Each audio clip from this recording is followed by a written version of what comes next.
Bueno, pues como siempre digo, Dios sigue siendo fiel. Amén. Y menos mal, que Dios sigue siendo fiel. Bueno, me llamaba el pastor el otro día para que hoy transmitiera un consejo de la palabra del Señor a la iglesia. Y es un tema que a mí me ha hecho mucho bien, por cuanto, como todos sabemos, la iglesia está pasando por un momento un poco difícil, un poquito caótico. Y hoy el tema es hablar acerca del gozo del Señor en medio del sufrimiento. El gozo del Señor en medio de la tribulación. Y para ello vamos a ir al libro de Filipenses, el cual los más estudiosos lo denominan como el libro del gozo. Abrimos la Biblia en Filipenses capítulo 4 y verso 4. Y dice la palabra del Señor. Es un verso corto, pero está lleno de riqueza. Regocijaos en el Señor siempre. Repite conmigo, iglesia. Regocijaos en el Señor siempre. Siempre. Que el Señor bendiga su palabra en nuestros corazones.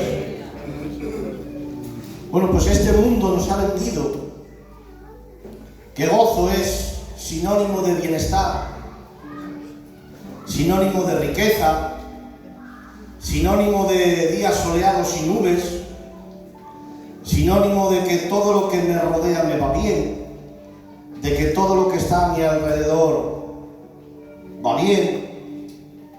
Eso es lo que el mundo nos ha vendido, lo que el mundo vende. Pero hoy la carta de Pablo, escrita desde una celda romana y encadenado, rompe todos los esquemas del mundo. La palabra gozo o el término gozo aparece en este libro 16 veces. Y no porque la vida de Pablo fuera fácil, ni porque la vida de Pablo fuera sencilla, sino porque Cristo seguía siendo el centro. Esta carta, aunque está escrita en una prisión, no gira alrededor del sufrimiento,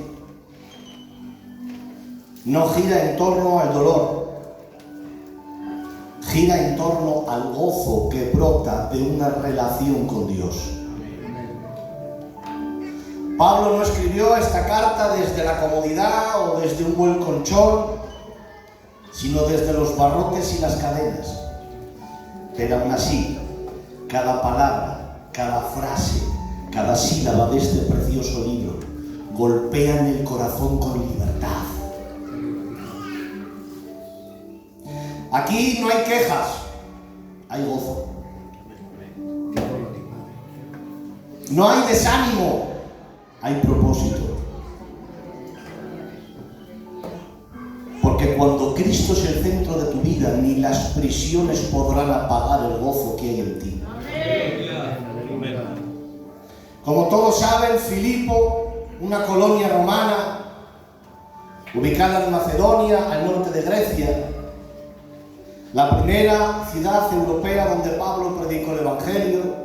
Allí se encontró con Lidia, una mujer que vendía púrpura, que dejó entrar a los discípulos en su casa, convirtiéndose así en la primera creyente europea. En esta ciudad también fue donde Pablo y Silas fueron encadenados, fueron encarcelados, pero aún así cantaron himnos a medianoche, haciendo que el carcelero se rindiera a los pies del Señor. Y esta iglesia nació en medio del caos, en medio de la persecución, en medio de la tribulación, pero se convirtió en una de las iglesias más fieles y colaboradoras con el apóstol. Los filipenses, años después, cuando Pablo estaba preso en Roma, le enviaron una ofrenda por medio de un hombre llamado Epafrodito. Y Pablo respondió con esta carta llena de gozo y de aliento. Y hoy vamos a dar un paseo así por encima, por esta carta, para ver el gozo del Señor en medio de la prisión. Dice el verso 3 y 4 del capítulo 1, escuchen. Doy gracias a mi Dios siempre que me acuerdo de vosotros, siempre en todas mis oraciones, rogando con gozo por todos vosotros. Aunque Pablo está en esta situación, se ve desde el inicio su corazón lleno de alegría, lleno de gozo y de felicidad por tener noticias de la iglesia de Filipos. Aquí Pablo no está escribiendo como una víctima, sino como vencedor. Él ora y agradece. Y aquí aprendemos la primera lección. El gozo no depende de las circunstancias, sino de la comunión con Dios. Pablo no dice me alegro porque estoy libre o no. Dice me alegro porque Cristo sigue obrando. Estoy en prisión, encadenado, pero me gozo porque Cristo sigue trabajando. Pablo no se enfoca en sus cadenas, sino en el propósito que las cadenas están cumpliendo. Dice más abajo, escuchen esto, por favor. Quiero que sepáis, hermanos, que las cosas que me han sucedido han redundado más bien para el progreso del Evangelio. De tal manera que mis prisiones se han hecho patentes en Cristo en todo el pretorio y a todos los demás. Y escuchen esto. Y la mayoría de los hermanos, cobrando ánimo en el Señor con mis prisiones, se atreven mucho más a hablar la palabra sin temor. Esto es algo maravilloso, porque el apóstol había comprendido que sus cadenas no eran obstáculos, sino una plataforma. Dios había convertido la prisión en púlpito. Dicho sea de paso, cuando tu vida está en las manos de Dios, escúchame, hasta tus problemas se convertirán en predicadores de su gloria.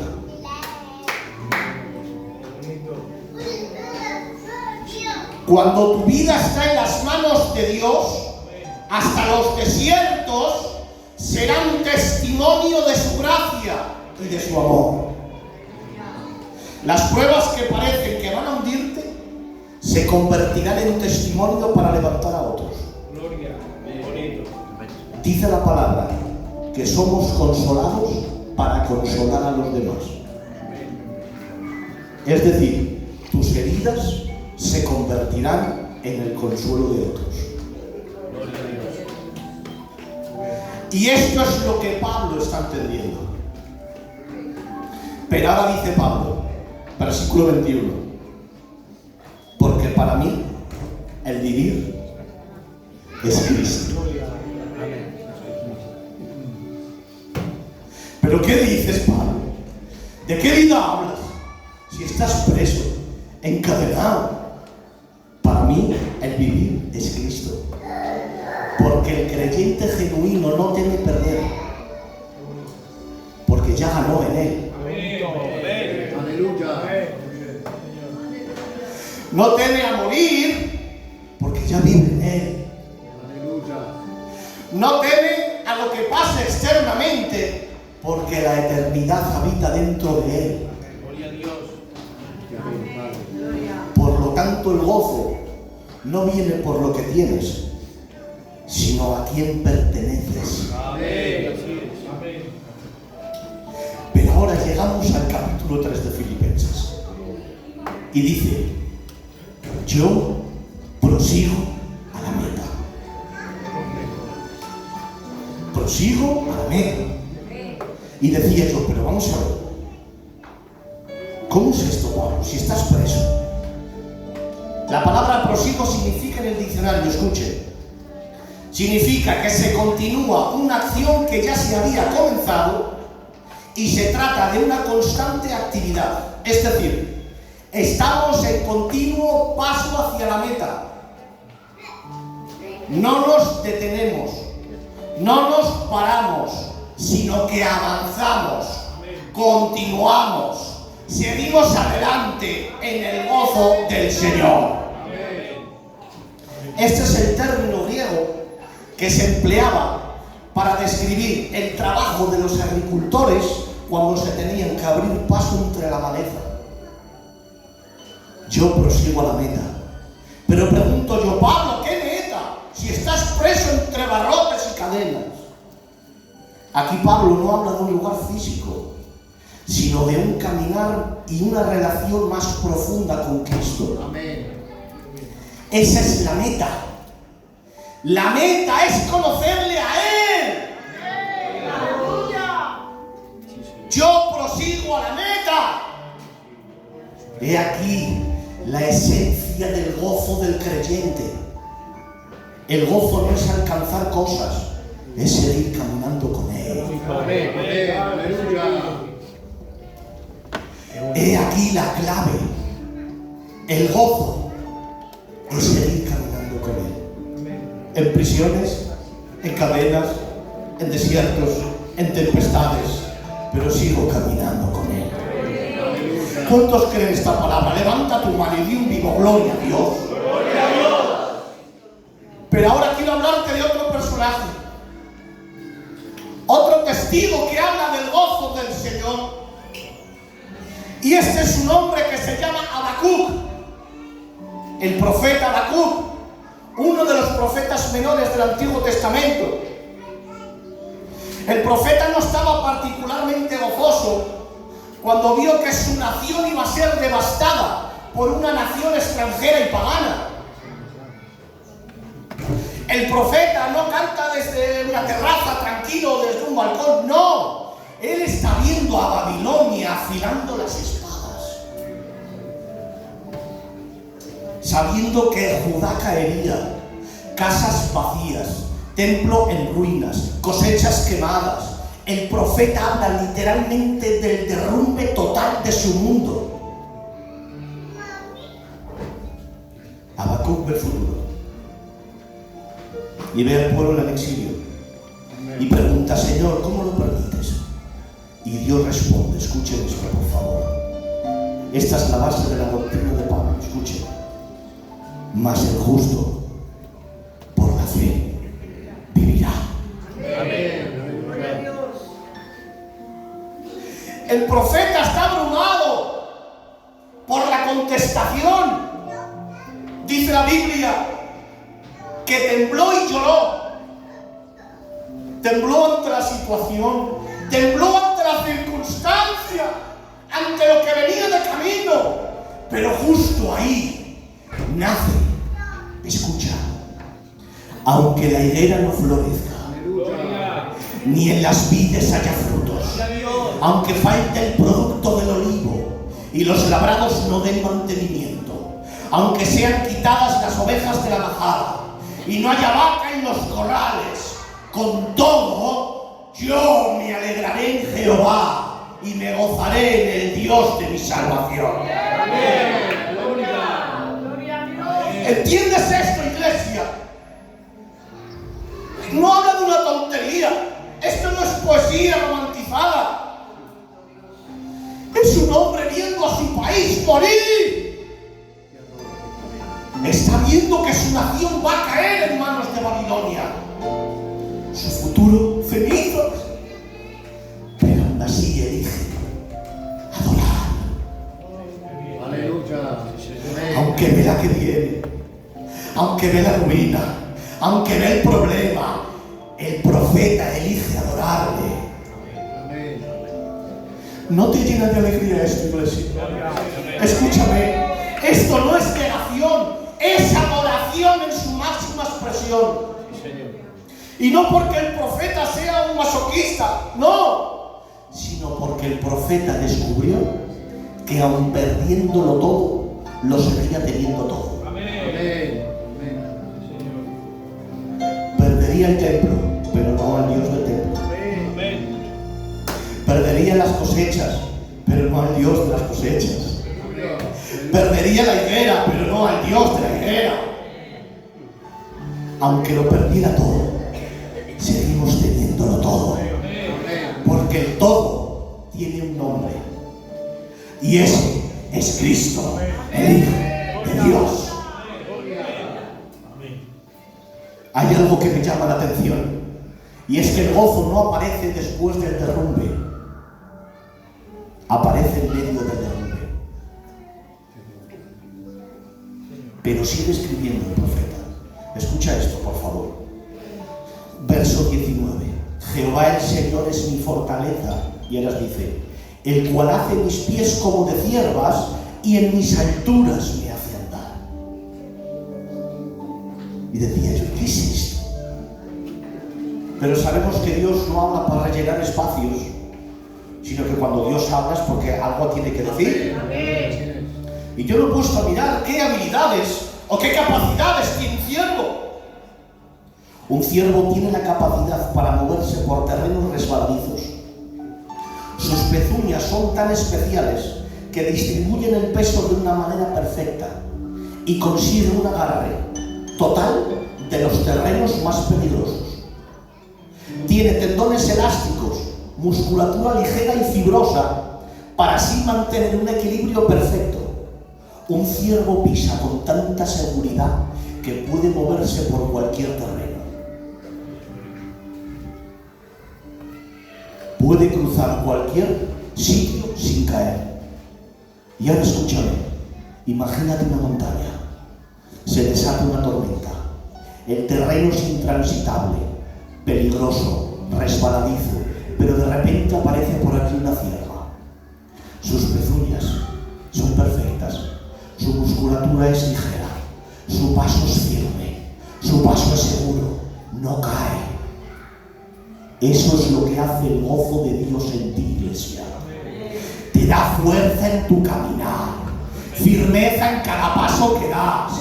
Eso es el gozo del Señor, que nos permite dar pasos seguros en los terrenos más resbaladizos.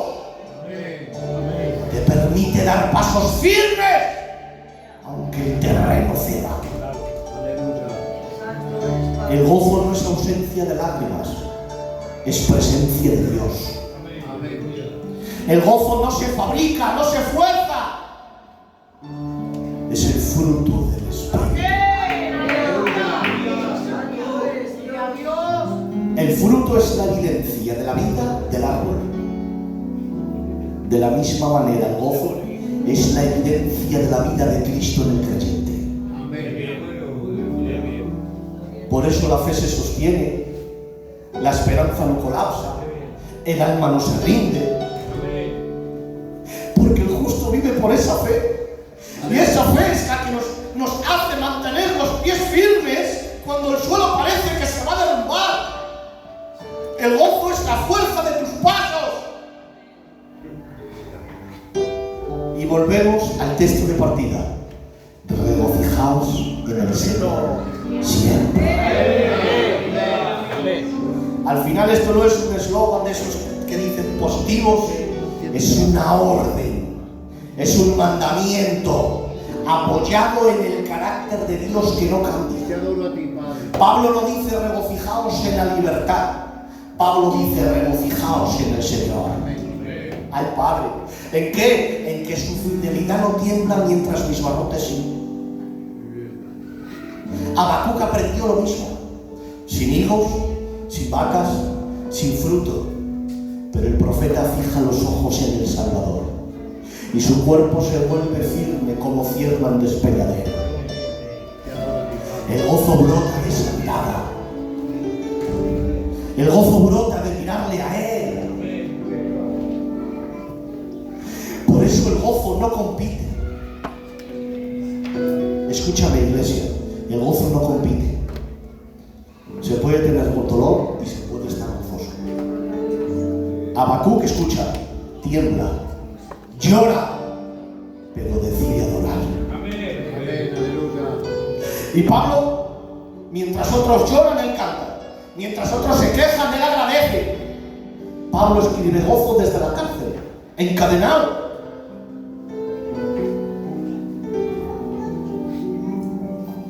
Pero ¿sabes lo que hace el gozo? El gozo ahoga el dolor.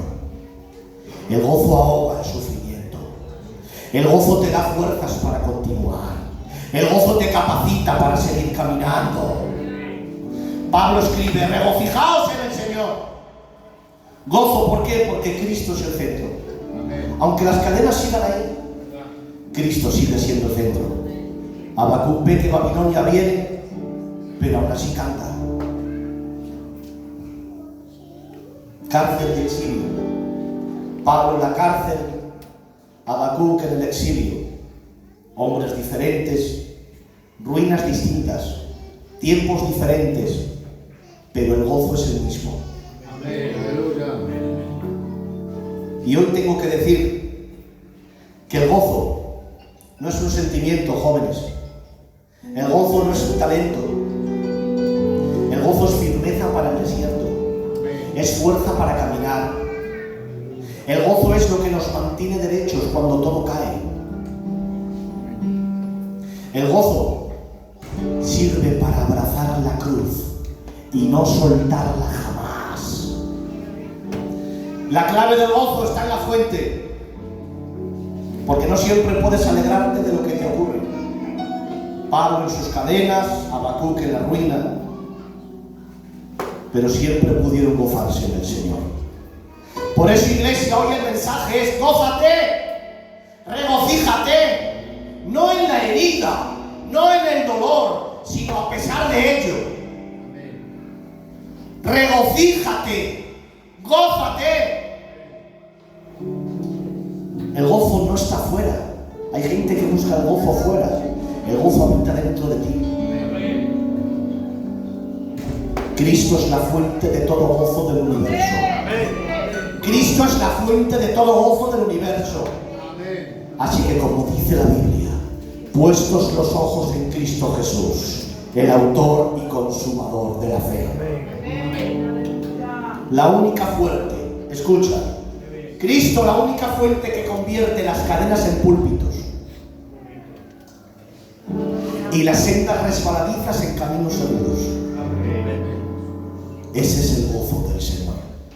Así que, iglesia, sin más, continúa, adelante, avanza, sigue. Dios está contigo. Y como dice Nehemías, porque el gozo de Jehová es vuestra fuerza.